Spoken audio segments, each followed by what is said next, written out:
three different things, and they all think the same when it comes to women. And if women knew how they thought, I don't want to throw us under the bus on this mic here, they would literally be able to take their entire equity holding from them. So women, that's marketing within itself, like Dean said, thinking that it's a man's world. No, it isn't. No, it isn't. When I look at the Walton family, a lot of those women, they inherit a lot of the wealth of those guys. A lot of men, they get rich, they get powerful enough to appease the woman that they're going to find and fall in love with. And then if they trust a woman enough, they're leaving her with all of it. So it's not a man's, women, remember, it's not a man's world. It's a woman's world. The men are just a CEO. But I do want to say something about the sex. I want to take a different angle at it. What if the sex is promoted on the Christian side to ensure that you're married before you're sleeping around, just so the fact that the government can actually get capital when the divorce happens? Because you're told... I was just about to say that the marketing of divorce in today's era is higher than the marketing of marriage. 100%. You have literally a new era of woman in the world, once again, that's like, let me go marry a rich nigga just in case that shit don't work out, I can walk away with a bag. So my last thing is this. I want you guys to get the book. I made reference to it before in Nick's room. The 22 Immutable Laws of Marketing. They have the 22 Immutable Laws of Branding as well. I'm sure Natasha would like to hear that one. But for now, because of this conversation, I would recommend people get that book. It's one of the best books ever. I'm a hard sell on people understanding marketing to the point Dean was making. But this book, when I read it, I learned a lot of shit. So this is a really good book. One of the chapters in there, chapter 14, it talks about the law of attributes. For every attribute, there is an opposite effective attribute. And since everybody keeps talking about toothpaste, they utilize that as an example here. They place 4 bottles or containers of toothpaste next to one another, and they marketed the attributes of said toothpaste. And they have Crest. Crest says we fight cavities. AIM says we taste good. Ultra Bright says we whiten teeth. Close-Up says we freshen breath. So when it's the same commodity sold in the same place, what's going to really differentiate them to get to the sale? It's the words that they utilize to articulate the value to the person in the individual's mind. So if one toothpaste says, oh, we fight cavities, we're not going to be the toothpaste that tastes good or whiten your teeth or freshen your breath, but we will fight the cavities for you. So if you're considering buying those other toothpaste, you're going to kind of need ours, because ours focus on fighting your cavities. And the other 3 brands can articulate their 2 words in a different angle. And then when you get big enough, all 4 of them work together. You can imagine the CMOs, which aren't really marketers, calling the other brands saying, listen, just don't focus on the cavities, because that's the thing we're focusing on. And we promise we won't say that we're freshening someone's breath. In fact, we would even argue that our toothpaste make your breath stinks, but it fixes your cavities. Just make sure you stay out of the angle of our 2 words. I'm going on mute. That is facts. He ain't lied to you. He is not lying. So look, it's 11 o'clock. It's 11 o'clock, and I want to go ahead and wrap the call up, and I appreciate everybody. I actually just looked, and I saw a few hands that we didn't get to. I think we ended up with a call where everybody was pretty much in agreement, which can be good and sometimes bad. I love it. I love the discourse that we had either way.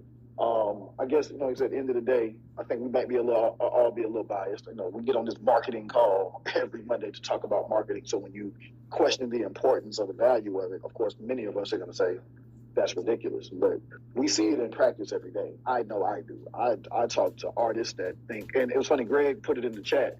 Greg's like, why would anybody think they can do the same thing as Beyonce? Bro, you'd be surprised at how many new artists that just showed up yesterday are like, man, I'm just going to drop out of nowhere because I just watched Beyonce do it, just watched Drake do it. And the first thing I ask is, why the hell do you think you are Drake or you're Beyonce? It's absurd.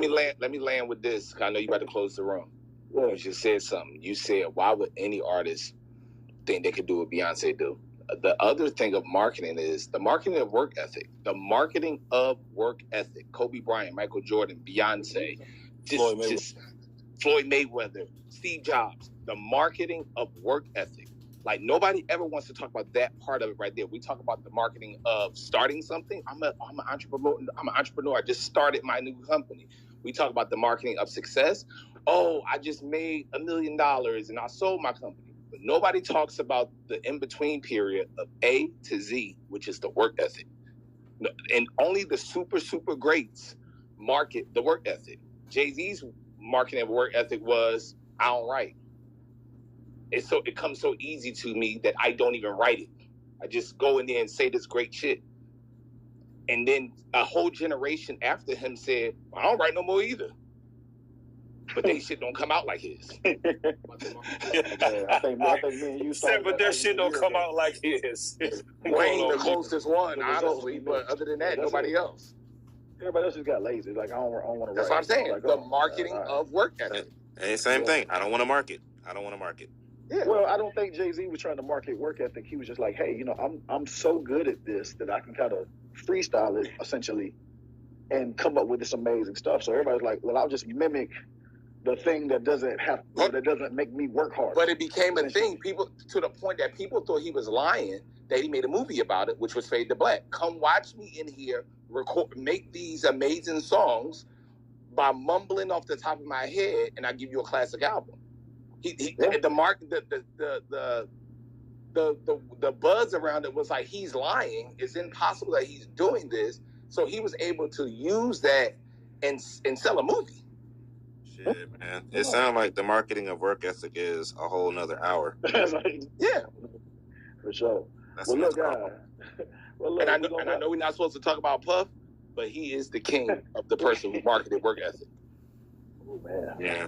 From an intern at Uptown washing cars for Andre Harrell to becoming a billionaire. And back down. And back down. He might be washing cars again. But we'll see. Hey, well, look, we're going to wrap this call up. I appreciate everybody jumping on. Remember, we do this every single Monday, 10 a.m. Eastern Standard Time to 11 a.m. Eastern Standard Time. Send your prayers up to Isaac. I know I told you at the top of the call, Isaac is under the weather, so that's why he's on the call today. But we'll be back here. So tell a friend to tell a friend. Continue this conversation. Like I tell y'all, what I'm saying, take this conversation to your jobs, to your friends, to your group chat, whatever the case may be. See what they say.